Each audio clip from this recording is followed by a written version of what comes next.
The strategic relevance of the Ministerial Cabinet is actually to formulate policies, allocate resources, mobilize and transform the nation's available physical, human, and financial resources to achieve national growth.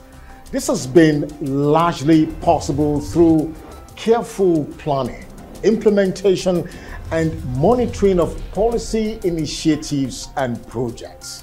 What's the success story in recent times? Let's tell you on the Minister's platform.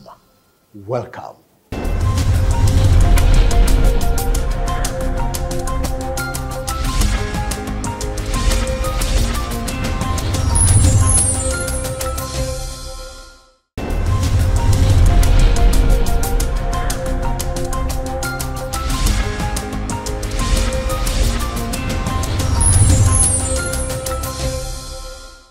A catalogue of recent news information across federal ministries is next on Ministry News.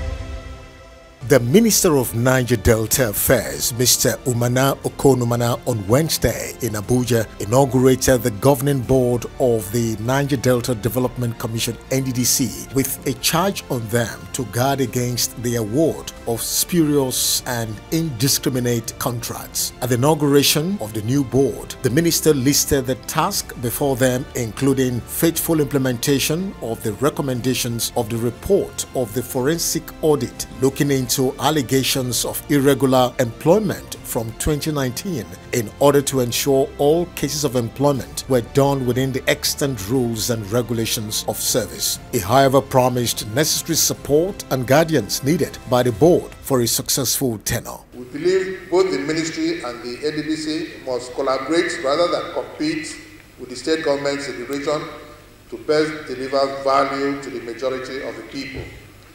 The collaborative strategy is also the cornerstone of the relationships with community leaders and the oil companies that operate in the region.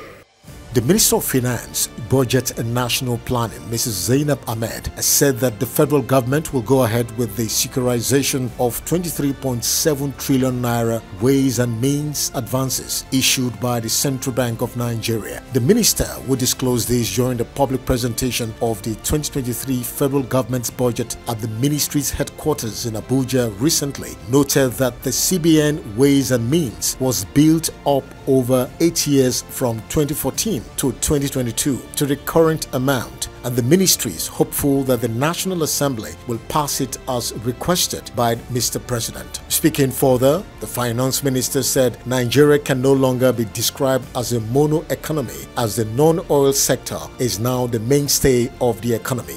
Speaking on fuel subsidy, Mrs. Ahmed disclosed that in the 2023 fiscal period, the government only made a provision of 3.36 trillion naira for fuel subsidy payment to cover the first 6 months of 2023, in line with the 18-month extension announced in early 2020. Total revenue available at slide 19 to fund the 2023 FGM budget is estimated at 10.49 trillion naira, and this includes gross revenues of 63 government-owned enterprises totaling 3.87 trillion.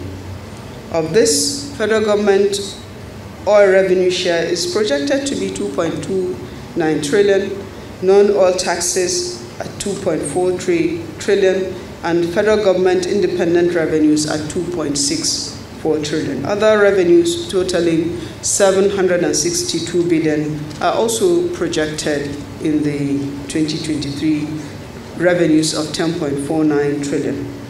The Minister of Power, Abubakar Aliyu, have disclosed that 6 million meters is to be deployed nationwide in the first and second quarter of 2023 to reduce the number of unmetered electricity consumers in Nigeria. It further noted that the federal government has successfully executed a metering initiative post-privatization, with 1 million meters rolled out in the first phase of the National Mass Metering Program. The Minister of Power equally stated that the federal government was also establishing a meter service fund that will allow for continuous metering in NESI. The federal government has commenced the payment of security debarment allowance to retired personnel of the Nigerian Armed Forces. The Permanent Secretary of the Ministry of Defense, Dr. Ibrahim Abubakar Kana, who made this known in Abuja at a meeting held with members of the veterans of the armed forces in the Ship House, Abuja, also disclosed that President Muhammadu Buhari has reduced the spread of payment from 3 to 5 years to within 3 years. He said the release of 21 billion naira, being 28% of the total outstanding security debarment allowance approved by President Muhammadu Buhari to the ministry as the first tranche, was in fulfillment of the promise made by the government in September 2022 that payment of SDA to veterans will start as soon as possible. The Minister of Transportation, Muazu Sambo, has urged the international oil companies, IOCs, that are doing business in Nigeria to respect the laws of the country and to prioritize the welfare of maritime workers. The minister, who was represented by the Permanent Secretary of the Ministry, Madeline Ajani, in Lagos during the end of year dinner gala night of the Ship Owners Association of Nigeria, urged the IOCs, including the Nigerian National Petroleum Company NNPC, to play by the rules.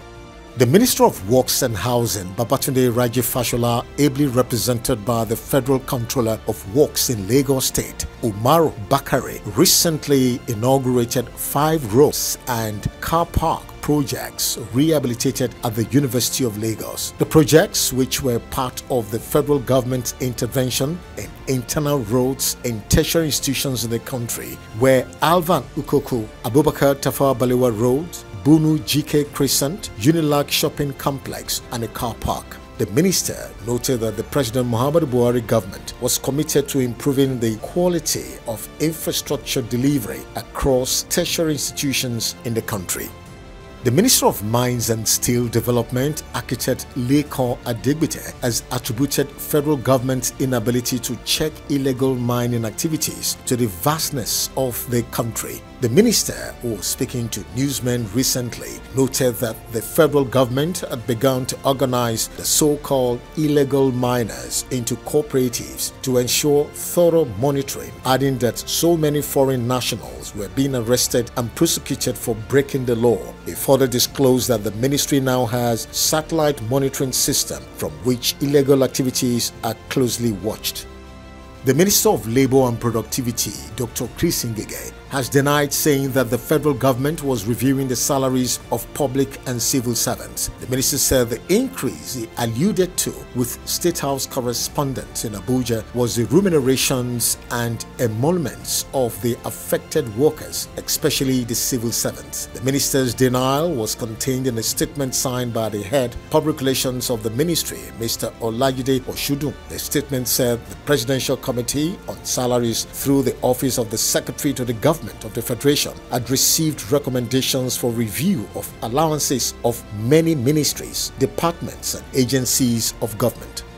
The Minister of State for Industry, Trade and Investment, Aisha Abubakar, has disclosed that the ministry has taxed micro, small and medium enterprises in the northeastern part of the country to take advantage of the recently commissioned laboratory of the Standards Organization of Nigeria, SAN, to test their products. Aisha Abubakar, who stated this at the commissioning of SAN's Northeast Regional Bauchi State Office and Laboratory Complex in Bauchi, expressed optimism that with the complex, MSMEs from the Northeast Zone would in the immediate future attain high position in the ranking of MSMEs in Nigeria, urging SAN to expedite the process for the accreditation of the laboratories to the relevant standards for entities to patronize the facility while also getting value for their money.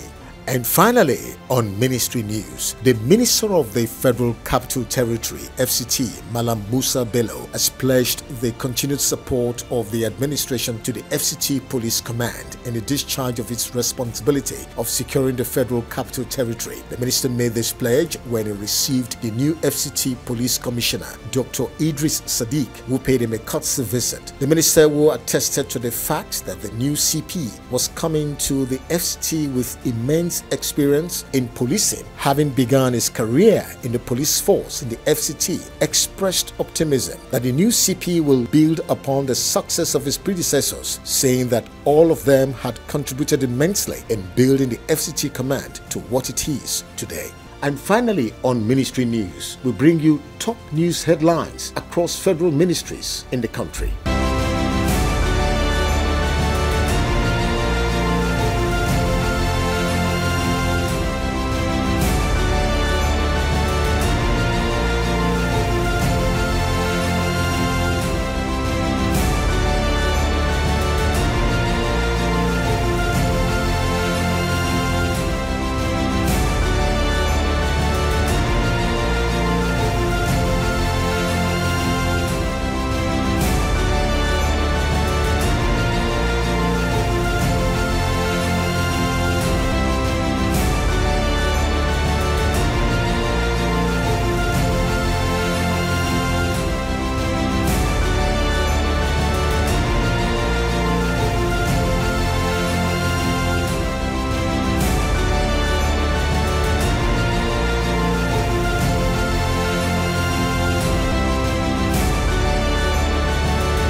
What's the latest development from the office of Mr. President?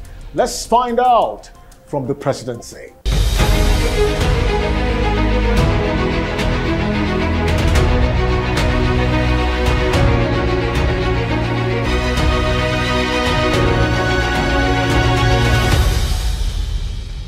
President Muhammadu Buhari has signed a 21.83 trillion naira 2023 appropriation bill into law, making the last time he will be performing such task as Nigeria's president. The president, however, deferred the signing of the finance bill, which is still being reviewed, especially over its conflicts with the fiscal term of the Petroleum Industry Act. The president had in the fiscal document proposed an annual budget of 20.51 trillion naira in 2023, showing a 19.8% increase from the 17.13 trillion naira approved for 2022, including the supplementary budget. The president also appended his signature to the 2022 supplementary appropriation bill during a ceremony at the council chambers at the State House, Abuja, with key government functionaries present.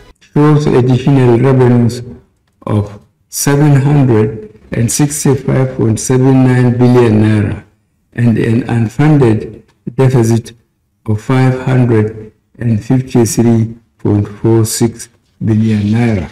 I have also noted that the National Assembly introduced new projects into the 2023 budget proposal.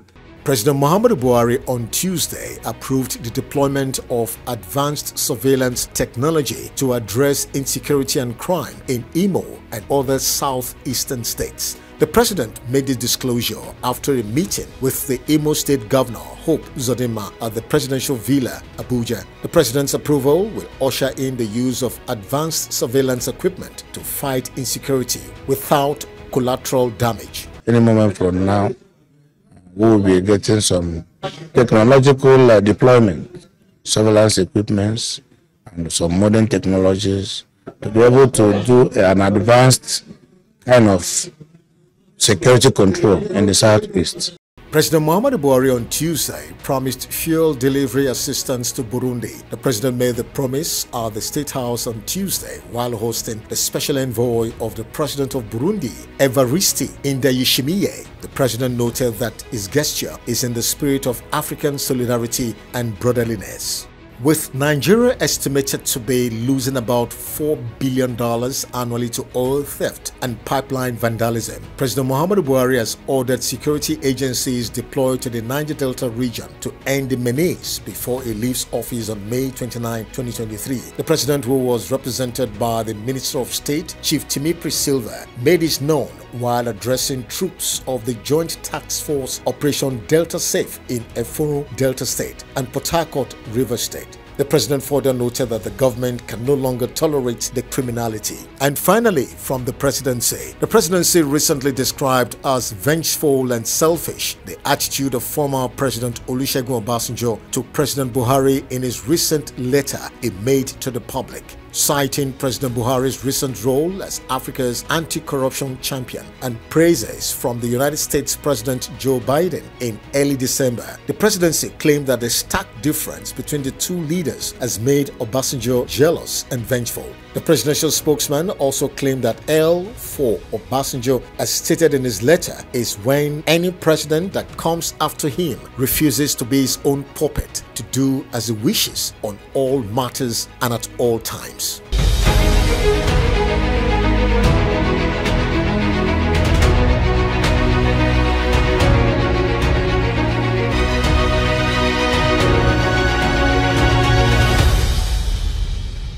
On the Minister's platform, week in, week out, we strive to keep you abreast with the level of responsiveness and performance of the federal ministries. Do you care to join us again on TV Nigeria next time for fresh development and progress report? Thanks for watching.